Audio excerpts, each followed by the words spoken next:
la télé-honneur, j'espère que vous vous portez bien. Ici votre apprenti teacher national pour ce direct d'actualité. J'aimerais m'adresser aujourd'hui un peu aux panafricains, là, aux grands panafricanistes qui nous font la morale et qui disent que nous sommes des xénophobes. Excusez-moi, cher grand panafricaniste et grand défenseur de la cause africaine. Excusez-moi parce qu'aujourd'hui j'aimerais qu'on parle un peu vous et moi. J'aimerais qu'on parle peu mais qu'on parle bien. Suite donc à ce que moi je qualifie de montée de patriotisme au Gabon, il y a de grands experts du panafricanisme, du colonialisme, de quoi là encore, du capitalisme qui ont décidé de prendre place, de prendre, comment dire, sa part au débat et de mener une vendetta contre le peuple gabonais et nos autorités parce qu'ils estiment que nous ne sommes pas pro-africanistes. Nous ne sommes pas, comment dire ça, solidaires avec nos frères. Et ces gens disent que, voilà, nous tolérons ce que les Blancs font.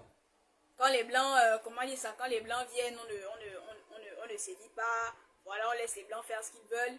Mais ce sont nos propres frères, excusez-moi, que l'on sanctionne. Je vais un peu calmer mon débit parce que je sens la colère monter au fur et à mesure que je parle dans ce live. Chers panafricanistes, grands experts de la cause africaine, grands défenseurs des droits de l'homme et de la cause africaine, dites-moi un peu, quand vous-même vous partez dans les pays des Blancs là, vous partez sans vous mettre en règle. Quand vous-même vous partez dans les pays des Blancs, je ne parle pas de ceux qui partent en pirogue, je parle de ceux qui prennent bien le temps de préparer leur voyage, qui font des papiers, qui font des visas et tout. Quand vous arrivez dans les pays des Blancs là, n'est-ce pas, vous mettez en règle. Quand vous cherchez à travailler là-bas, n'est-ce pas, vous suivez leur procédure. Le respect bien ordonné commence par soi-même. Ce que vous ne tolérez pas qu'on vous fasse, ne faites pas ça chez autrui. Quand vous partez dans les pays de ces blancs-là, de ces blancs que vous dites que nous on protège ici et que ce sont nos frères africains qu'on expose, n'est-ce pas, vous vous mettez en règle, vous pliez à leurs règles, non? Vous pliez à leurs règles parce que vous voulez justement travailler chez eux. Pourquoi vous n'êtes pas capable de le faire quand vous venez chez votre frère africain? Parce que vous estimez que votre frère africain est moins digne de respect? Parce que vous estimez que votre frère africain, les lois qu'il érige ne sont pas dignes d'être respectées? Est-ce que vous voyez un peu combien de fois vous êtes hypocrite? Ce sont les mêmes là, si tu vérifies dans leur cahier, leur carnet de bord, quand vous vérifiez dans leur passeport, quand ils voyagent, ils se plient. Pour aller en France, c'est combien de vaccins qu'on demande de faire? Vous les faites, non? Pour aller aux États-Unis avec toutes les mesures de restriction que M. Donald Trump a imposées là, les Africains, vous observez, non? Pourquoi vous n'êtes pas capable de le faire? Pourquoi vous n'êtes pas capable de le faire quand vous venez au Gabon? Pourquoi vous n'êtes pas capable de régulariser vos situations et de bien vous comporter quand vous venez au Gabon? Pourquoi vous n'êtes pas capable d'imposer le même respect, d'accord, le même respect des principes que vous partez quand vous partez dans les pays européens? Vous respectez les principes des pays européens. Pourquoi vous n'êtes pas capable de respecter les principes du pays gabonais? Pourquoi vous n'êtes pas capable de respecter les principes de vos propres frères alors que vous vous dites tellement panafricaniste? Le panafricaniste, ce n'est pas celui qui traite bien l'étranger. C'est celui qui est supposé mettre en avant son frère africain. Mais vous faites le contraire et après vous venez vous nous accuser parce que nous on a décidé de se défendre aussi. Je dis non. On ne va pas lâcher l'affaire. On va reprendre les rênes de notre pays, même si vous ne le voulez pas. Et même si on doit y arriver seul, Dieu va nous aider. Dieu ne dort pas. Dieu va nous aider. Même si on doit y arriver seul, on y arrivera.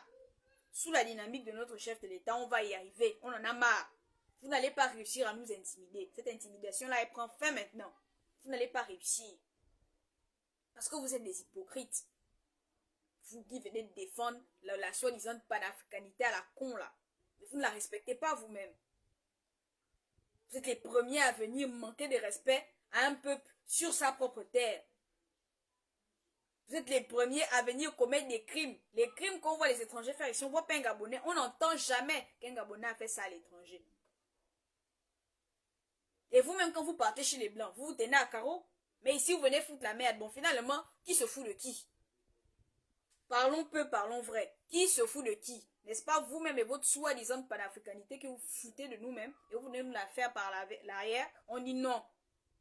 Nous disons non à cela. Non. Les Gabonais ont décidé de se réveiller et ils vont continuer sur cette lancée que vous le vouliez ou pas. Dans la Bible, c'est écrit que celui qui m'aime me suive. Si vous ne nous aimez pas, ne nous suivez pas. Je m'étonne de voir qu'il y a des étrangers qui sont sur la terre gabonaise depuis des années qui exercent dans l'illégal. Tu es dans l'illégal depuis des années, tu ne cherches pas à te régulariser. Mais quand le problème arrive, tu vas t'étonner, Non!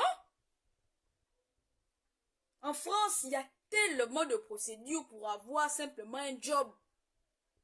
Quand tu n'es pas venu avec les papiers, en norme, il y a énormément de procédures. Alors qu'ici, il n'y en a pas tellement que ça. Ici, on ne pose même pas la question. Beaucoup d'étrangers ont travaillé dans l'informel longtemps et continuent de le faire. Ce n'est que récemment que le gouvernement a émis une mention pour interdire justement aux étrangers d'exercer dans l'illégal. Mais avant, vous aviez le pouvoir, toute l'autorité de le faire de la même façon que les Gabonais. Vous auriez pu prendre le temps de vous régulariser. Tu ne peux pas comprendre que quand tu arrives en France, tu te mets à jour, mais tu fais 5 ans au Gabon, tu ne te mets pas à jour sur tes papiers et tu continues de travailler et quand il y a un problème qui arrive, non! C'est un fait exprès, cher panafricaniste à la con de merde. C'est un fait exprès. C'est un fait exprès. Et nous n'allons pas nous laisser faire. Que vous le vouliez ou pas. Que vous nous accusiez ou pas. Que vous nous haïssiez ou pas. Nous n'allons pas nous laisser faire. D'accord? La dynamique qui a commencé là ne va pas s'arrêter. Et je vous mets déjà en garde, tous les étrangers qui pensaient que le Gabon là n'a pas changé là. Le Gabon là est en train de changer. Mettez-vous en règle. Vous avez déjà beaucoup profité. Vous avez beaucoup eu le temps de faire ce que vous vouliez faire. Si vous ne comprenez pas que le Gabon est en train de changer, parce que vivre dans un pays, c'est pas seulement se réveiller, manger, dormir, aller travailler. Ceci suivre l'actualité de ce pays. Ceci suivre les tendances de ce pays. Savoir ce qui se passe. Donc si vous ne le saviez pas, je viens vous rappeler. Je viens vous dire, vous informer que le pays est en train de changer. Mettez-vous en règle. Parce que quand ça va cuire sur la tête de quelqu'un, faut pas venir encore nous accuser ici là. Oh, on vous a déjà beaucoup trop laissé faire. Et le gouvernement était clair. Mettez-vous en règle. Et même vous, les Gabonais qui êtes dans l'informel, tu es dans ton pays.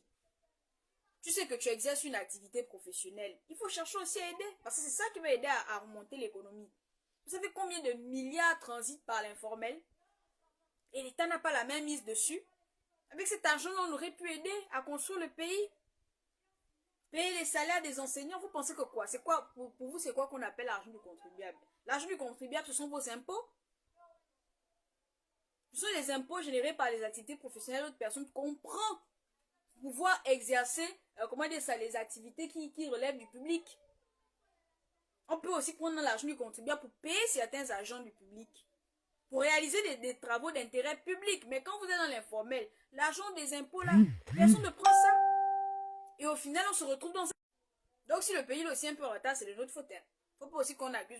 Bon, après, c'est vrai qu'on va pas se mentir, il y a eu énormément de frappes dans le régime ancien. On avait peur aussi que l'argent, vous pouvez dire avant que vous aviez peur que l'argent va rentrer dans les mauvaises poches. Mais sachez que personne n'est blanc, personne n'est noir.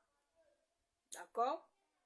Vous ne pouvez pas avoir la même mise sur tout. Faites seulement votre part. Même si l'argent disparaît dans des mains noires, l'essentiel c'est que une partie de cet argent sert aux contribuables. Laissez l'État faire son travail. Vous faites le vôtre. Ce n'est qu'en marchant main dans la main qu'on va réussir à construire quelque chose de ce pays. Mes chers compatriotes, je vous laisse.